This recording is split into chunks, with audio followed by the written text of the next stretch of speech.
Fireside book shop के सभी पुराने ग्राहक इस बात से सहमत हैं कि इस जगह में कोई खास बात है, खासकर रात के समय। यहां तक कि इसमें पहली बार आने वाले लोग भी इसे महसूस करते हैं, जो इस पूरी दुकान में मौजूद गर्मजोशी और सुकून के एहसास से खींचे चले आते हैं।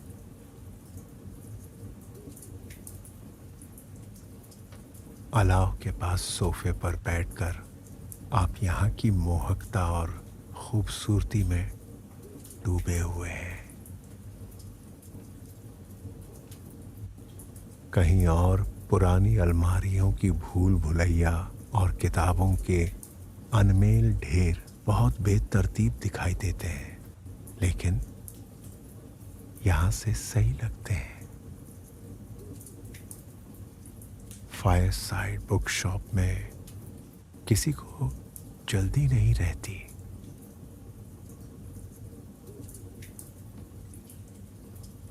ये बैठकर अपने में खोने के लिए बिल्कुल सही जगह है।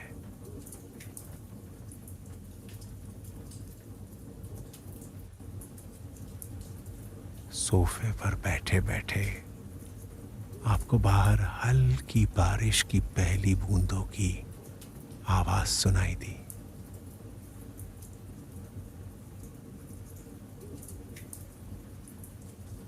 आप गहरी सांस लेकर सोफे में और सुकून से धंस गए। चलिए तनाव कम करने के एक अभ्यास से सुकून के इस एहसास को और बेहतर बनाते हैं। आज रात तनाव मुक्त होने के लिए कल्पना का इस्तेमाल कीजिए। अगर आप तैयार हों तो हम शुरू करें।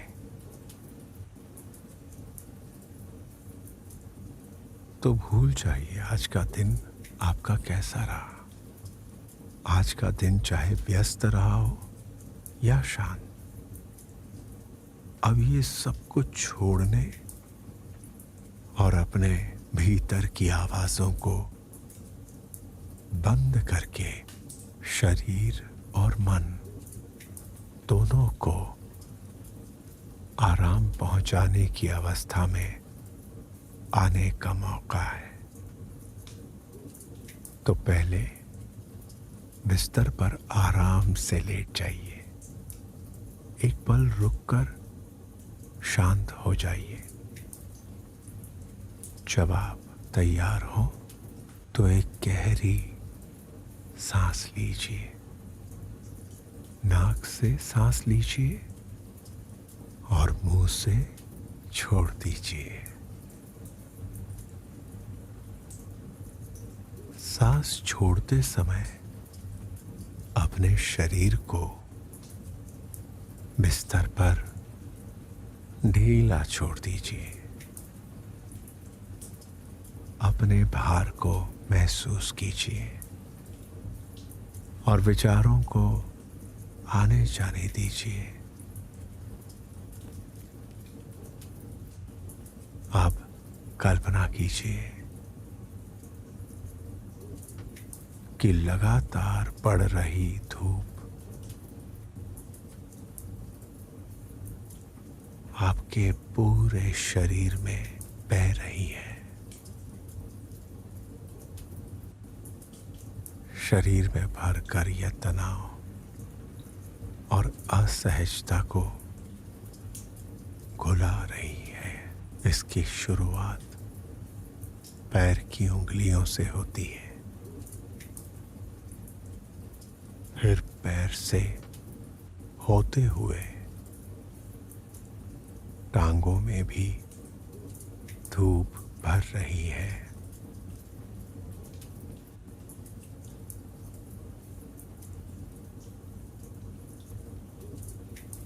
गर्माहट, विस्तार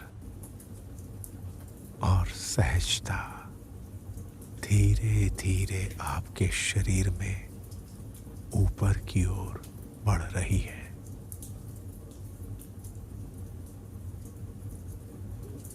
कमर से भी ऊपर, पेट और पीठ में भी।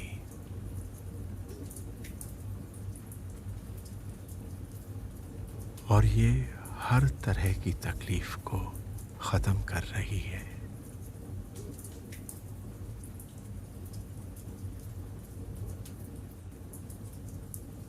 ये सीने और पीठ के ऊपरी हिस्से से आगे बढ़कर कंधे तक पहुंच गई और बाजुओं में भी फैल गई। वहां से होते हुए सीधे हाथों और उंगलियों तक। शरीर में राहत का एक एहसास है।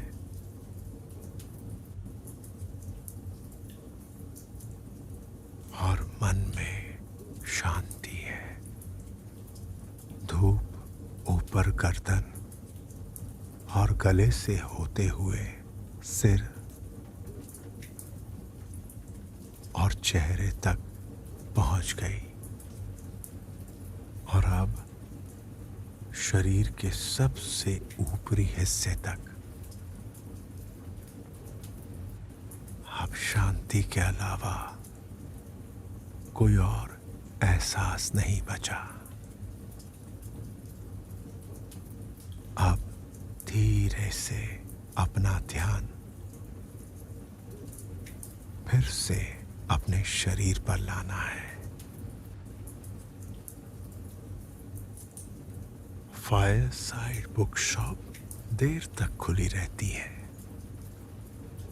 अलाव के पास किताबों की बेतरतीब अलमारियों से घिरे पुराने सोफे पर बैठ जाइए और बाहर हो रही हल्की बारिश की आवाज सुनिए।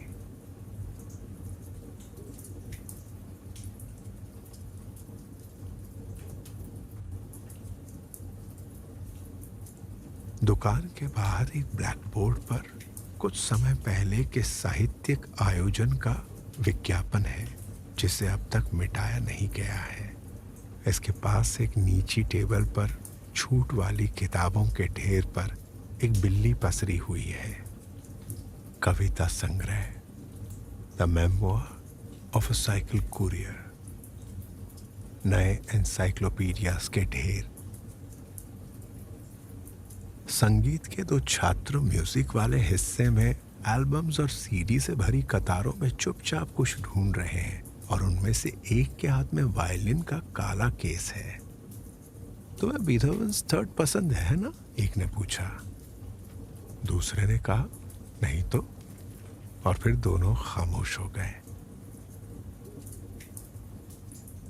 बच्चों वाले सेक्शन में फर्श पर रखे बीन बैग पर एक पिता अपने छोटे से बच्चे के साथ बैठा है। पिता एक एक करके अलमारी से किताबें निकाल रहा है और बच्चा उसी तरह एक एक करके उन्हें वापस रखता जा रहा है।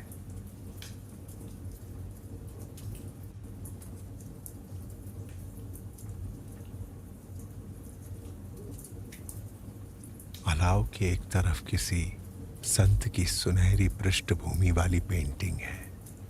उसके साथ अशांत समुद्र में मछली पकड़ने वाली नौकाओं का छोटा सा चारकोल स्केच है। उनके चारों तरफ फ्लायर्स और लेखकों की ब्लैक एंड व्हाइट तस्वीरें हैं। उनमें लेखक दूसरे लेखकों से बात कर रहे हैं। किताबें थामकर माइक्रोफोन पर बोल रहे लेखक उत्सुक चेहरों से घिरे हैं।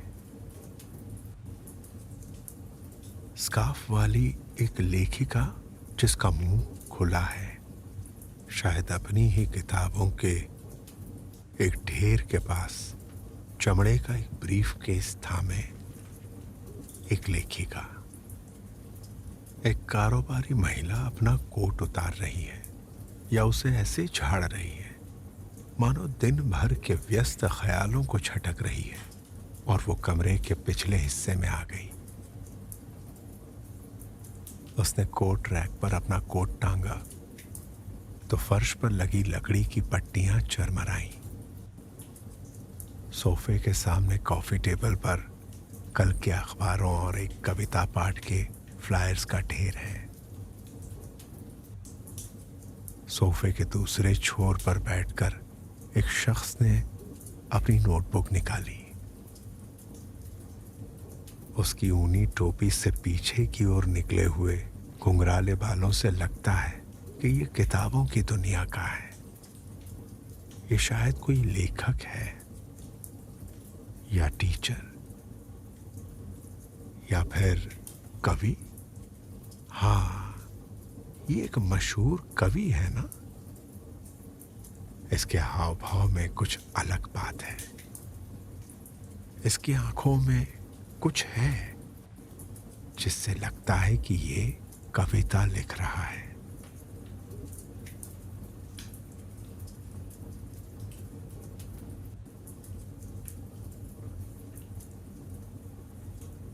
बुकशॉप में सुनाई दे रही आवाजों से यहाँ के माहौल में खलल नहीं पड़ता, बल्कि ये और बेहतर हो जाता है।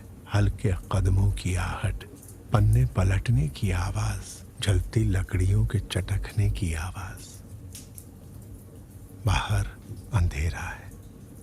आसपास की दुकानें दिखाई नहीं दे रही। भीतर 5 बाजुओं वाले फानुस से धुंधली सी सुनहरी रोशनी बिखर रही है। दुकान की मालकिन किताबों के उस ढेर को संभाल रही है जिसे किसी ग्राहक ने आपके पास की टेबल पर छोड़ दिया था। अंतरिक्ष, ब्रह्मांड और वनस्पति विज्ञान की किताबें। किताब की दुकान की खिड़की के नीचे की गहरी हरी दीवार पुराने रेडियो पर लिखी किताबों और एक असली पुराने रेडियो से छिपी है। लेकिन खिड़की से आपको भीगे हुए अंधेरे फुटपाथ पर जा रही पीले लबादे वाली एक महिला दिख रही है। कुछ मिनट पहले भी यही महिला दिखी थी, लेकिन अब ये एक दोस्त के साथ है और दोनों एक ही छतरी में सिमटे हुए हैं। किताब की दुकान के पास से गुजरते हुए वहां रुककर उन्होंने शीशे पर चेहरा लगाकर देखा।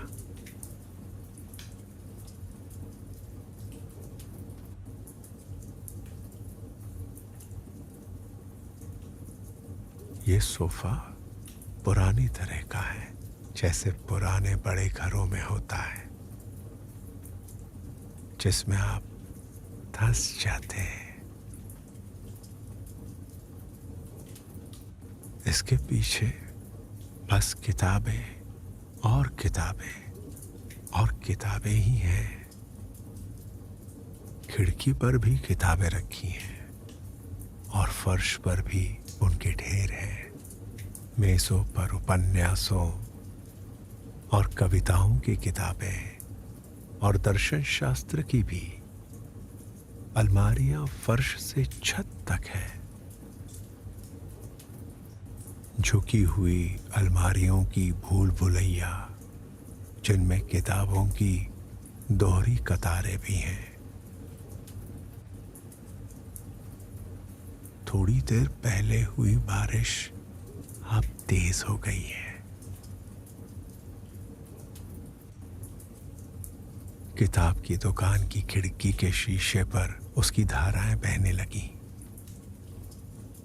दरवाजे के पास एक काउंटर है जहां फ्रॉस्टेड ग्लास लैम्प शेड्स के 5 बाजुओं वाले फानुस के नीचे एक ग्राहक इस दुकान की मालकिन से फुसफुसा कर बातें कर रहा है।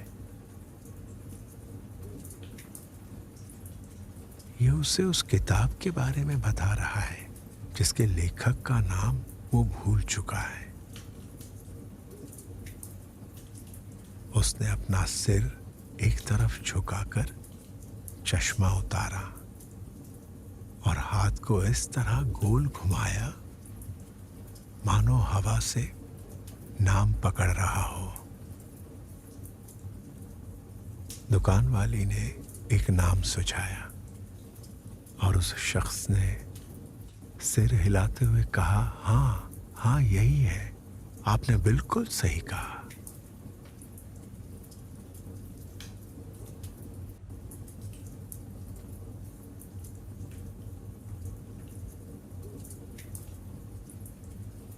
आप कुछ देर से आग के सामने सोफे पर बैठे हैं और हाथों में एक बंद किताब है।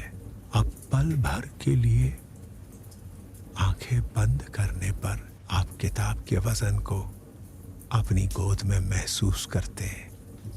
ये वाकई भारी किताब है। आपको आग और यहाँ लकड़ी के फर्श पर चल रहे लोगों की आवाजें सुनाई दे रही है और उनके बोलने की भी। रंग बिरंगी किताबों से भरी अलमारियों से बने छोटे छोटे गलियारों वाली इस किताब की दुकान से हर किसी को प्यार हो जाता है। यहाँ के चमड़े के खोल वाले भारी सोफे से भी। और एक अलाव जिस पर इस किताब की दुकान का नाम पड़ा है और जिससे यहाँ एक रूमानी चमक भरी रहती है। आपने किताब खोलकर उसकी पहली लाइन पढ़ी। वो इस रास्ते से इतनी बार गुजरा था कि अपनी याद से भी इसे बना सकता था। आप यहाँ इस किताब के लिए नहीं आए थे। आपको ये पुरानी किताबों वाले हिस्से में अचानक मिल गई, या शायद आप इसे मिल गए क्योंकि ये बाकी किताबों की तरह सीधी नहीं रखी थी, बल्कि उनके ऊपर पड़ी थी और थोड़ी बाहर निकली थी, मानो किसी ने इसे उठाकर वापस रख दिया था। आपने चमकीले लाल रिबन को पन्नों के बीच फंसाकर किताब फिर से बंद कर दी और हाथों में उसके वजन का मजा लेने लगे, जो आपके शरीर को सोफे में और अंदर धसा रहा है। पन्नों में एक सुकून देने वाली ऐतिहासिक महक है। हर एक कपड़े और किनारे पर सुनहरे अक्षरों वाला पुराना कवर भड़कीला नहीं है। ये उन नई किताबों के उलट है जिनके चमकीले जैकेट और मोटे अक्षर अलमारियों से आपका ध्यान बरबस खींच लेते हैं।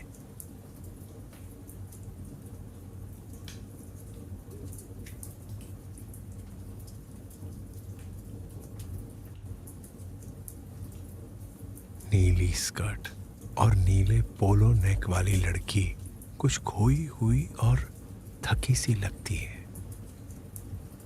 ये किताबों की अलमारियों के बीच बेमकसद घूमती हुई एक ओट बिस्किट खा रही है और किताबों को ऐसे निहार रही है जैसे वो समुद्र का खूबसूरत नजारा हो। इसे शायद किसी किताब की तलाश नहीं है, शायद ये बस वक्त बिता रही है, बारिश के रुकने का इंतजार कर रही है, या शायद किसी के यहाँ आने का। हो सकता है सोफे पर बैठने की जगह मिलने के इंतजार में हो। आप इसे विज्ञान, खनन, इंजीनियरिंग, दर्शन, खेल, रोमांस लिखे गलियारों के बीच घूमते हुए देख रहे हैं। इसके कोट का लाल रंग पॉलिश की हुई लकड़ी की अलमारियों की लाली से मिलकर उन्हें और गहरा कर रहा है। फिर वो काउंटर पर पहुंची। हेडफोन्स उतारकर उसने पूछा, माफ कीजिए, काल्पनिक कथाओं वाली किताबें कहाँ हैं? दुर्लभ किताबों वाले कमरे में हल्के चेक और चौड़े कॉलर वाला कोट पहनकर बैठा एक बुजुर्ग वनस्पति शास्त्र के इतिहास की बड़ी सी किताब पढ़ रहा है। बारीकियों वाले खूबसूरत रेखा चित्रों से लैस पन्नों को पलटते हुए ये बिना आवाज निकाले पौधों के नाम पढ़ रहा है। सैल्विया, होकोन एक्लोआ, कैलमाक्रोस्टिस। पढ़ते हुए ये ऐसे मुस्कुरा रहा है मानो किताब इनकी दोस्त हो, मानो इन पौधों के नाम इसे किसी खास व्यक्ति की याद दिला रहे हो। गुजरती हुई कारों की हेडलाइट से खिड़की पर पड़ती बूंदें चमकने लगती हैं। बाहर साहिबा के नीचे जमा लोग बारिश के बंद होने का इंतजार कर रहे हैं।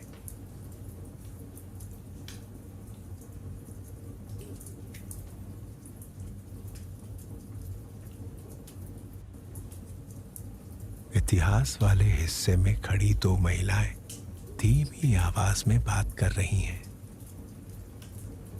ये गले मिली, हाथों को थामा और गहरी नजर से एक दूसरे को देखकर फिर से गले मिली। किताब की दुकान में गर्माहट है। ये सिर्फ अलाव की वजह से नहीं, यहां माहौल में विचारों की भी गर्माहट है। दीवारें तरह तरह की चीजों से ढकी हैं। पुराने वाद्य यंत्र, एक आईना, मछली के आकार वाली एक लाइट, पुरानी किताबें और एल्बम कवर्स, साइकिल के इतिहास पर एक पोस्टर और टॉय कार्स और कीमती पत्थरों से भरी एक बड़ी सी प्रिंटर्स ट्रे। आपको झपकी आने लगी। शायद आग की गर्माहट से आपको नींद आने लगी, या फिर शायद गोद में पड़ी किताब के वजन, या आपके ऊपर दीवार पर टंगे टीवी पर चल रहे एक पुराने क्विज शो की हल्की सी आवाज का कमाल हो। किताब की दुकान के कोने में दो अलमारियों के बीच एक स्थानीय बुक क्लब की साप्ताहिक बैठक चल रही है। कुछ सदस्य स्टूलों पर बैठे हैं और कुछ अलमारियों से टिक कर फर्श पर अपनी जैकेट्स रखकर बैठे हैं। ये एक जासूसी कहानी पर बातें कर रहे हैं। गर्म कपड़े की कमीज और मोटे फ्रेम के चश्मे वाला एक शख्स सुराखों के बारे में बात कर रहा है। वो कह रहा है, ये याद है, वो याद है।